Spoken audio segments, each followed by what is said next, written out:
সে বলছে অজুর মধ্যে ফরজ হলো 17টা।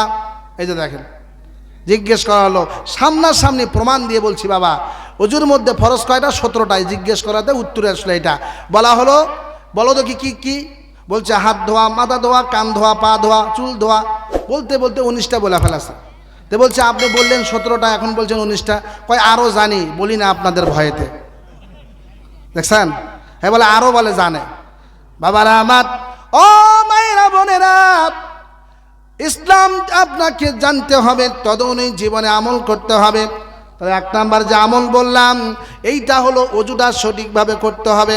আপনার জীবনের 70টা বছর কেটে গেল, 80টা বছর কেটে গেল, মায়েরা বোনেরা, ও মা যারা আসছেন গো, ও বোনেরা যারা আসছেন গো, অজুটা কিভাবে আপনি করবেন একজন আলেমের কাছ থেকে, ইমামের কাছ থেকে আপনি জেনে নেবেন।